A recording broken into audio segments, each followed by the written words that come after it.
Assalamualaikum warahmatullahi wabarakatuh. Allahu akbar, Allahu akbar, Allahu akbar. Allahu akbar, Allahu akbar, Allahu akbar. Allahu akbar kabira, walhamdulillahi katsira, wa subhanallahi bukrata wa asila.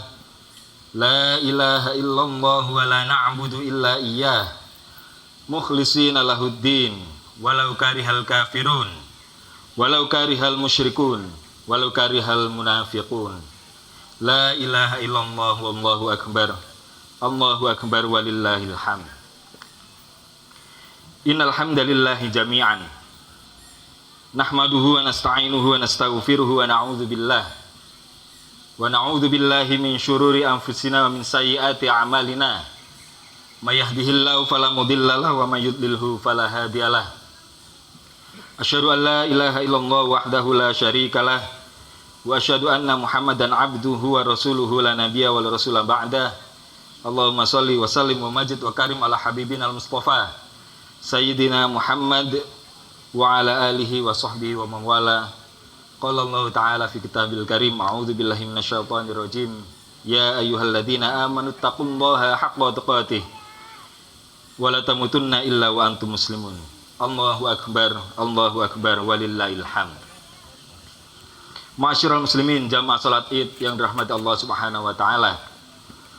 Alhamdulillah, tiada kata yang patut kita ucapkan melainkan rasa syukur kita kepada Allah Subhanahu wa taala yang telah memberikan kita nikmat sehat, nikmat sempat serta nikmat hidayah, sehingga kulolan panjenengan semua bisa sami-sami hadir di tempat ini untuk menjalankan syariat Islam berupa sholat Id.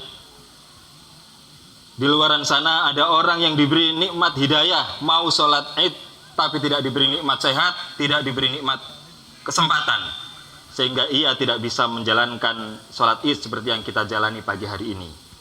Ada juga yang diberikan nikmat oleh Allah berupa nikmat sempat, nikmat sehat, tetapi tidak diberi nikmat hidayah, sehingga sekalipun dia mampu, dia sehat, dia bisa datang untuk ke tempat sholat Idul Fitri, tetapi ketika tidak ada hidayah di sana, tidak ada nikmat hidayah di sana, dia tidak bisa hadir untuk bersama-sama menjalankan sholat Id seperti yang kita rasakan pagi hari ini.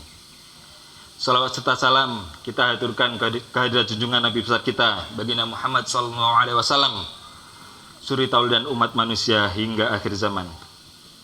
Allahu akbar, Allahu akbar walillahil hamd. Hadirin sholat Id yang dirahmati Allah Subhanahu wa taala. Momen Idul Fitri ini hendaklah kita gunakan sebagai momen muhasabah, momen introspeksi diri, dan momen iling-iling. Momen yang hendaknya kita gunakan untuk mengingat kembali apa tujuan kita hidup di dunia ini. Momen yang kita gunakan untuk menakar kesiapan kita untuk menghadap Allah Subhanahu wa taala. Karena pada dasarnya kulolan panjenengan semuanya nantinya akan kembali kepada Allah. Sebagaimana firman Allah Subhanahu wa taala, kullu nafsin dha'iqatul maut.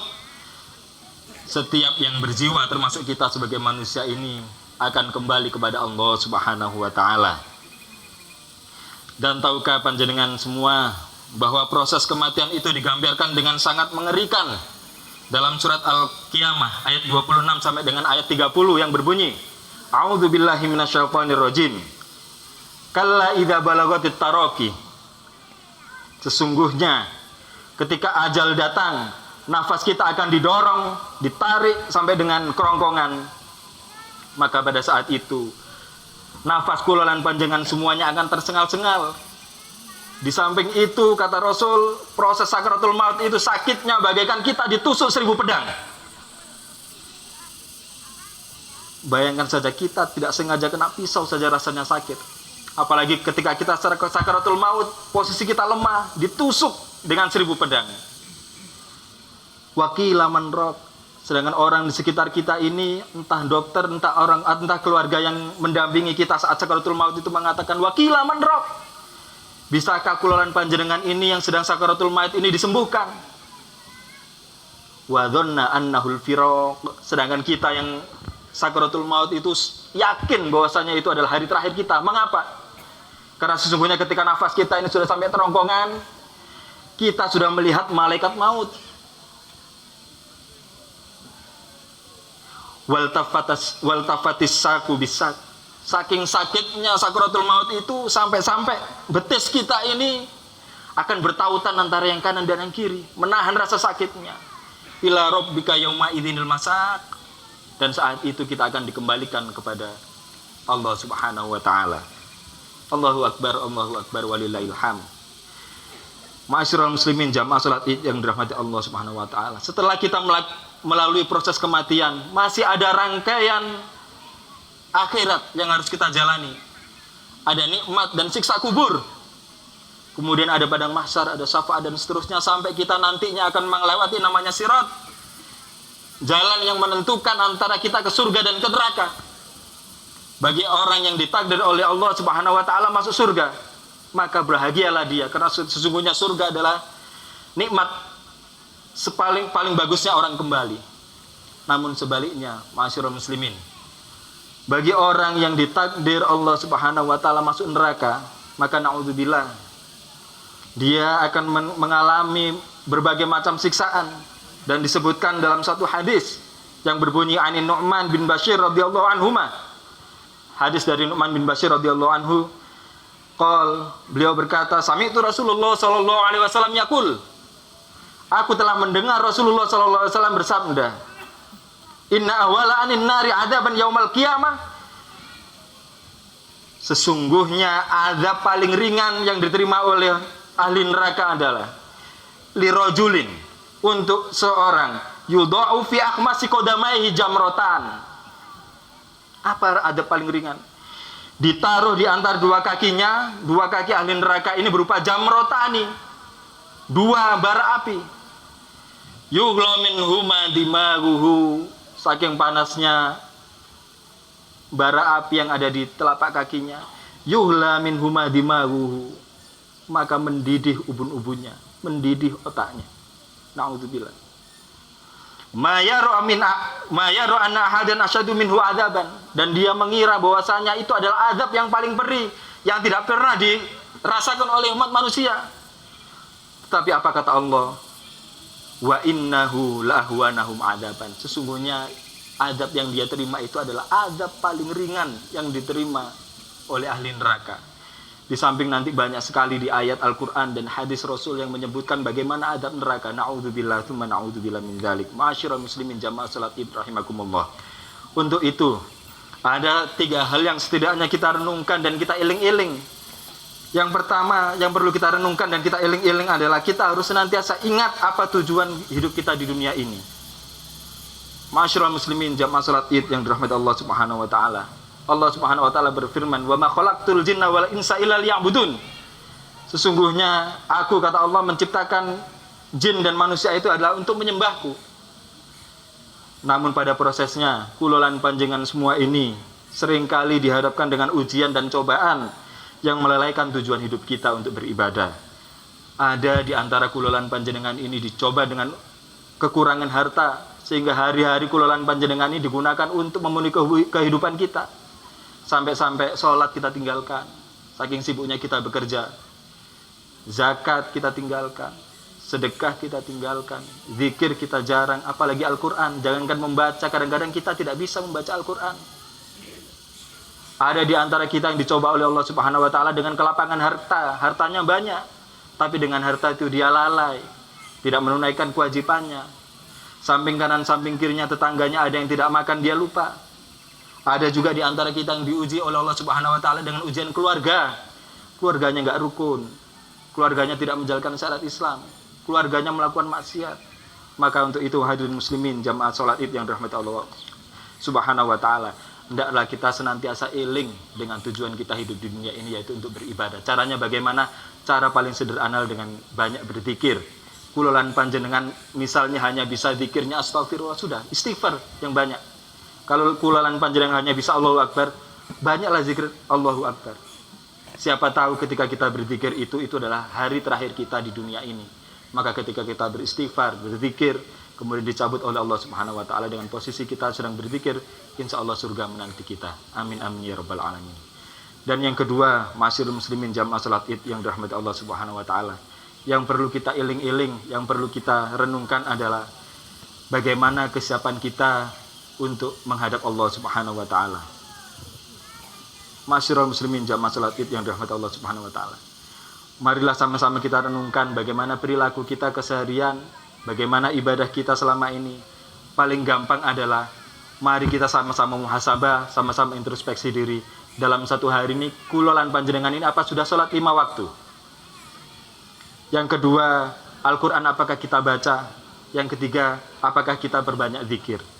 Kalau ternyata kita belum mampu untuk melaksanakan itu semua, maka ketahuilah ma'asyiral muslimin, tidak ada kata terlambat dan kita mulai saat ini, mulai memontem Idul Fitri ini, kita perbaiki ibadah kita. Tidak ada kata terlambat. Siapa tahu ibadah kita yang 1 hari, 2 hari, kemudian itu menjadi akhir dari ajal kita, itulah yang nantinya akan menolong kita. Allahu Akbar, walillahil hamd. Tapi jika ternyata alhamdulillah kita sudah melaksanakan ibadah itu, kulolan panjenengan sudah melaksanakan ibadah dengan baik, perlu kita renungkan hadis dari Rasulullah SAW yang berbunyi, Atadruna manil muflis? Ketahuilah, apakah engkau tahu para sahabat apa itu yang dikatakan orang bangkrut? Qalu, maka sahabat bertanya, al muflisu fina man la dirham wala mata. Kata sahabat, orang yang bangkrut itu adalah orang yang enggak punya uang, enggak punya harta. Padahal kata Rasul, innal muflisa min ummati, sungguhnya orang yang bangkrut di antara umatku adalah mayati yaumal qiyamati bisolah. Ternyata justru yang bangkrut di antara umat Nabi Muhammad adalah orang yang rajin sholat, wasiyam, dan juga puasa, wazakat, dia juga rajin zakat. Tetapi apa yang dia lakukan di samping dia sholat, di samping dia zakat, di samping dia puasa, wayati qad syatama hada, tetapi dia juga sering menggunjing orang lain, ngilokno kancane, menghina. Wa qad syatama hada, dan juga dia telah ghibah, menuduh orang lain dengan hal yang tidak-tidak. Wa qadhafa hada, dan dia telah menumpahkan darah. Wa akala mala hada, kemudian dia juga sering nilep atau makan harta orang lain.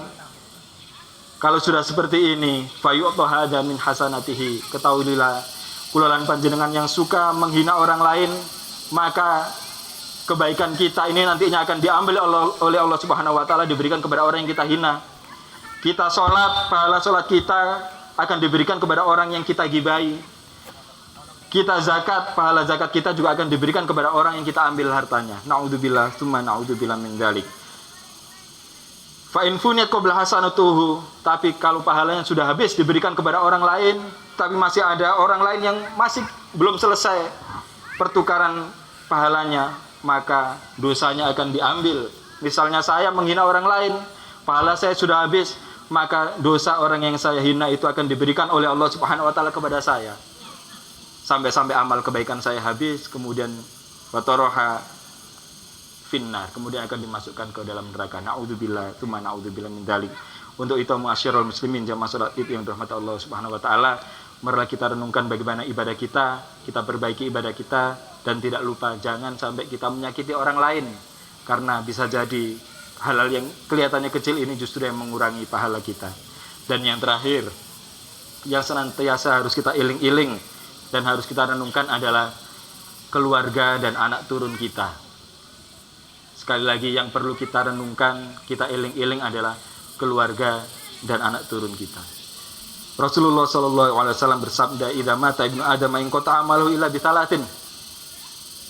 Kalau kulolan panjenengan ini sudah wafat, sudah meninggal, maka akan terputus segala amalan kita kecuali 3 hal. Illa min shadaqatin jariyatin, kecuali sedekah jariah kita. Yang kedua adalah ilmin yantafa'u bihi, atau ilmu yang bermanfaat. Awaladin solihin yad'u lahu, atau anak yang soleh yang nantinya mendoakan kita ketika kita sudah mati. Ma'asyiral muslimin jamaah salat Id yang dirahmati Allah Subhanahu wa taala, yang perlu kita renungkan adalah kita sebenarnya punya peran ganda, peran menjadi anak dan peran menjadi orang tua. Mari kita merenungkan, kita menjadi anak, sudahkah kita menolong orang tua kita, entah yang masih ada atau yang tidak ada, lebih-lebih orang tua kita yang sudah tidak ada, sejauh mana kita mendoakan mereka?